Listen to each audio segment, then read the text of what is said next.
Let's take a minute here, guys, and talk about smaller companies. So again, same thing. A smaller company can have pros and cons. Let's do reverse order this time. Chris, I'm going to go back to you. So what do you see as some of the advantages or pros to a person transitioning out of the military or a military spouse finding work in a small company?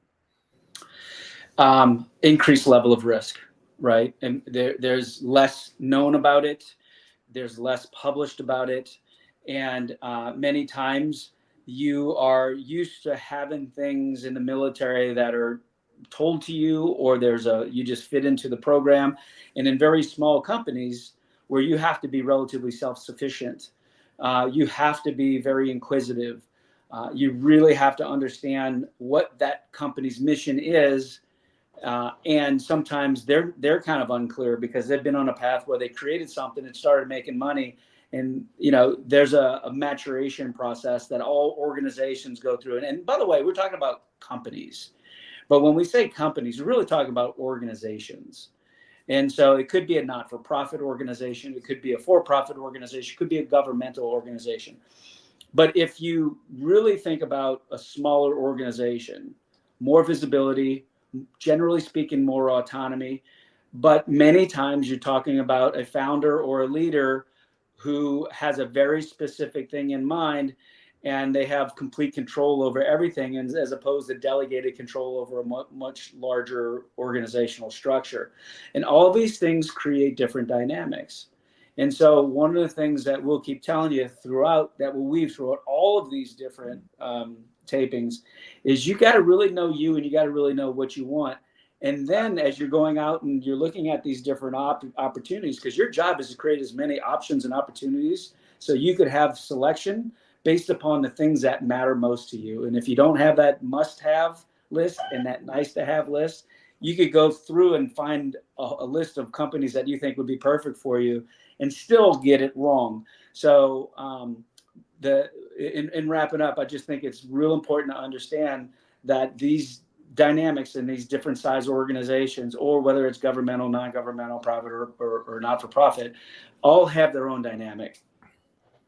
Yeah, hey, Jason, Chris, I think, Chris, you bring up a good point that really we're talking organization, and organization really, depending on what silo you are in regarding the organization, really is going to drastically impact the mission, the vision and the mission statement for those different organizations, right? A nonprofit is going to be way different than a for-profit. And then the leadership then kind of absorbs that. And so you're going to have that type of an environment. And I think that when it comes to a smaller organization, you really do feel the vision and the mission more than the gigantic, Chase Banks and Starbucks and, what have you. So you really are I'm going to push back on that just a little bit, my man. Please. Because I think so much of that is leadership dependent, and inside of organizations, there are sub-organizations. True. And I think you would find this is what makes this not only the transition job search, but every ongoing job search from this point forward for anybody that's listening here, is there's so many subclimates, if you will, in all of these different organizations. And that is always moving. Companies get acquired, organizations, they have reorgs and move two organizations into a single organization. It is always on the go. But I have found very, very great environments for me in large companies with a specific division that had a very clear mission that was slightly different than the larger organization. So I think the point here is that, when you first transition, when I first transitioned, I just wanted a good job. I wanted a good job. I wanted it in technology, preferably. I didn't care what kind of role I took, and it needed to be in the Bay Area. Those are my criteria, right? So you can get what you want from large and small, but the larger it is, the more work it takes to uncover what that team environment, what that leader environment, what that functional divisional environment will be. Very, very true. And I think that when you're looking at the small company, there's less of those microclimates within the organization. And that's the point that I'm making, right? So that the Chase Bank mission statement doesn't filter down exactly the same through all 7,000 branches that they have or whatever it is, right? Where if you're working for a small company or small organization that has one location with the leader actually in that location, believe me, you feel that mission statement, you feel the vision, and everybody is striving for that. So if that's something that motivates you, right? Because again, if you're transitioning from the military, you had a clear mission, right? And I agree with you, Chris, that big organizations can have that. It's a people thing, right? It's a leadership thing, and it's your direct leadership, maybe one or two levels above you, that would actually impact that feeling. So I think that if you're looking for a pro in a small company, that could be a pro, is having that mission statement really align with who you are and what you want to do. I think another pro, and again, it depends on the organization, right? There's so much nuance in this that it's impossible to uncover in a short video. But I would say in a lot of situations, these very small or in the infant stages, even organizations, you have the ability to really write your own job description to a point. You'll get in with, here's a very broad thing, but if you're dynamic enough and resourceful enough and have that kind of can-do attitude to morph it and change it and figure out what's best, you can kind of almost write your own ticket and develop your own kind of role within that organization if you do it right. Because again, back to your point, Chris, you're hand in hand with the people that make these decisions. They see it, they feel it, they hear it. What do you have on it, Randy? Well, I'll give you a couple of pros from a couple different perspectives. I want to start with military spouses. So I think an opportunity for military spouses with smaller companies is rapid learning and growth. These companies tend to be a little bit more focused kind of at the granular level. A military spouse that's been moving around, we talked about this in a previous episode, and has not had a chance to build up tenure with a company, can go into a smaller organization and learn rapidly and grow with the company. So I think that's a real consideration for military spouses. From my personal experience, just kind of seeing folks in my community, when I see a military spouse go into a smaller company, they tend to do pretty well because it just a lot of times feels like a good fit. Going back to the service member, I think a pro to a smaller company is autonomy.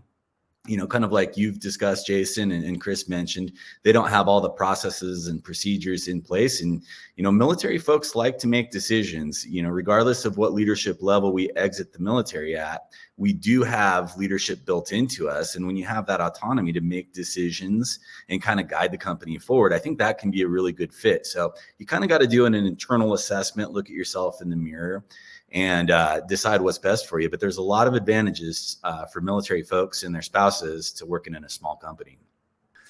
Okay, guys, let's take a minute and talk a little bit about the disadvantages of working at a small company. So I'll lead it off, and I've got one that I think is on the mind of a lot of people coming from the military, and that's limited opportunities for advancement. You don't have that structure in place. You don't have the formal training in place. You don't have kind of that org chart that we're used to seeing where you can kind of see how you're going to move up the ladder. And those limited opportunities for advancement can be a real disadvantage to folks going from the military into the civilian world, especially if you're taking a little bit of a pay cut. But what do you think, Jason? You know what, that is by far probably the biggest one, is that you are definitely going to have a ceiling to your advancement, and depending on how small it is, it can be very limiting. Now, the other one I would say would be the fear of the collapse of that organization, right? Depending on what kind of an organization it is, it could be something that's trying to really get its legs underneath it, and it could just collapse. You just never know. Some companies or organizations out there could potentially rely on grant funding. And what if they don't get the grants one specific year? Well, guess what? Now they got to lay off half the workforce. So the longevity piece of that organization also plays a factor. What do you got for us, Chris? Yeah, this idea of the lack of maturity, lack of structure, being both a pro and a con depending upon the situation. And it's the same thing with what I had mentioned earlier about line of sight to the top echelon of the company or organization. Is your work going to be visible? Right now, that's all good as long as you have a great boss and you're doing great work. But if you're not doing great work or you don't have a great boss, that the small organization with direct visibility to what you're doing from the top of the organization down can be a disadvantage as well. And so I think you see this kind of theme of there are pros and cons, but in any scenario, that pro could actually be a con, and that con could actually be a pro. Hey, look, in a small environment where you're asked to do a lot of things that many times you're not experienced with, that's a pro for people coming from the military, because we're always being asked to do things that we don't have experience with.